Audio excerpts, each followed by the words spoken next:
আসসালামু আলাইকুম, hello everyone. আজকের পর্বে আপনাদেরকে তৈরি করে দেখাবো মাত্র 1 কাপ গুঁড়া দুধ দিয়ে 5 মিনিটেই তৈরি করে নেওয়া যায় ভীষণ মজার একটি সন্দেশের রেসিপি। আর সেটা হচ্ছে প্যারা সন্দেশ।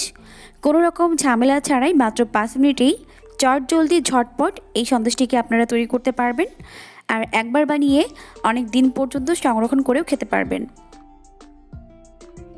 আশা করি সন্দেশের রেসিপিটি আপনাদের কাছে ভালো লাগবে। আর ভালো লাগলে অবশ্যই লাইক, কমেন্টস এবং শেয়ার করবেন।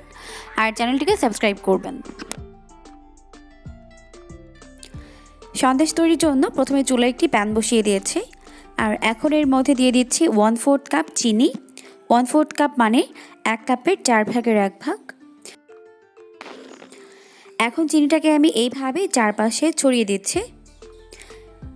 তারপর চুলাটাকে অন করে দিয়ে একদম হাই ফ্লেমে রেখে এটাকে গুলিয়ে নিব।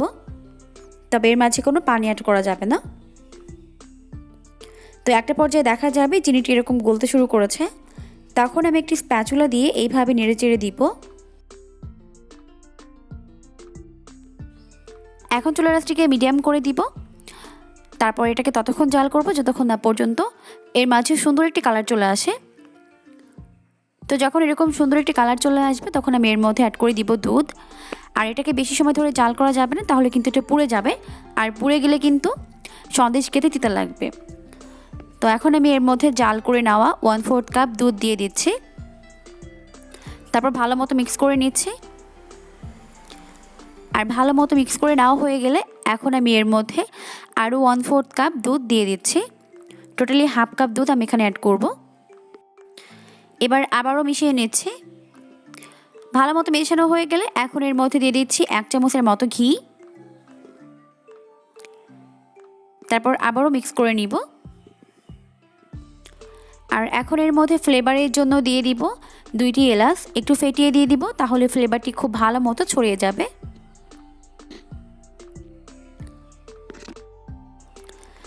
এখন চুলার আঁচটিকে মিডিয়াম ফ্লেমে করে দিয়ে এর মধ্যে 1 কাপ গুঁড়া দুধ অল্প অল্প করে দিব আর এইভাবে মেশাতে থাকবো।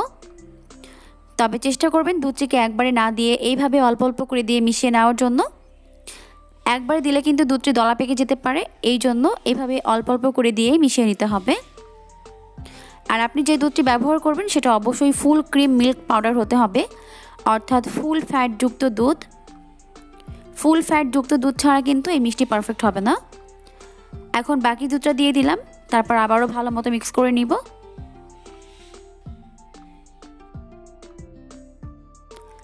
এখন চুলার আঁচটিকে মিডিয়াম আর লোয়ের মাঝামাঝি রেখে এটাকে এইভাবে নাড়তে থাকবো ততক্ষণ পর্যন্ত যতক্ষণ না পর্যন্ত এই মিশ্রণটি প্যানের গা ছেড়ে আসে আর একটু আঠালো হয়ে যায়।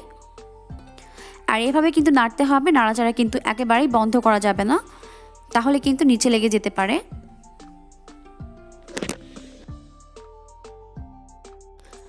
আর এই মিশ্রণটিকে এইভাবে নাড়তে নাড়তে যখন এরকম প্যানের গা ছেড়ে আসবে ওই পর্যায়ে আমি চুলাটিকে বন্ধ করে এটাকে চুলা থেকে নামিয়ে নিচ্ছি।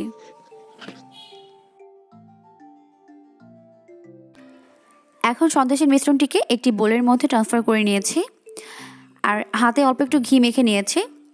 যখন এই সন্দেশের মিশ্রণটিকে এইভাবে হাতের মধ্যে ধরা যাবে, অর্থাৎ কিছুটা ঠান্ডা হয়ে যাবে তবে পুরোটা না, তখন আমি এটাকে সন্দেশের শেপ দিয়ে নিব। অবশ্যই কিছুটা গরম থাকতে এটাকে সন্দেশের শেপ দিতে হবে, না হলে কিন্তু এটা শক্ত হয়ে যাবে, তখন কিন্তু আর সন্দেশের শেপ দেওয়া যাবে না। তো আমি কিছুটা সন্দেশের মিশ্রণ নিয়ে 2 হাতের সাহায্যে গোল করে নিয়েছি, তারপর চ্যাপটা করে নিয়েছি, তারপর আঙুলের সাহায্যে এইভাবে একটু এক পাশ থেকে চাপ দিয়ে দিলাম। দোকানে কিন্তু সন্দেশগুলোর শেপ এরকমই হয়, তবে আপনারা চাইলে পছন্দ অনুযায়ী শেপে এটাকে তৈরি করতে পারেন। এখন আপনাদের বোঝার সুবিধার্থে আরও একটি সন্দেশ তৈরি করে দেখাচ্ছি। আবারও সেমভাবে কিছুটা সন্দেশের মিশ্রণ নিব। তারপর প্রথমে হাতের মধ্যে নিয়ে এভাবে গোল করে নিব। তারপর চ্যাপটা করে নিয়েছি। এবার এক পাশ থেকে এভাবে একটু চেপে দিচ্ছি, তবে আপনারা চাইলে পছন্দ অনুযায়ী শেপেটাকে তৈরি করতে পারেন। তো সবগুলো সন্দেশ আমি সেমভাবেই তৈরি করে নিব। তৈরি করে নিয়েছি আর কিছুটা ঠান্ডাও করে নিয়েছি। এখন সন্দেশগুলো কিছুটা শক্ত হয়ে গেছে। রেসিপিটি ভালো লাগলে অবশ্যই বাসায় ট্রাই করবেন, দেখবেন পরিবারের সবাই অনেক বেশি পছন্দ করবে। রেসিপি সংক্রান্ত কোনো প্রশ্ন থাকলে কমেন্টস করে জানাতে পারেন। আজকের মতো এখানেই বিদায় নিচ্ছি। সবাই অনেক ভালো থাকবেন। আল্লাহ হাফিজ।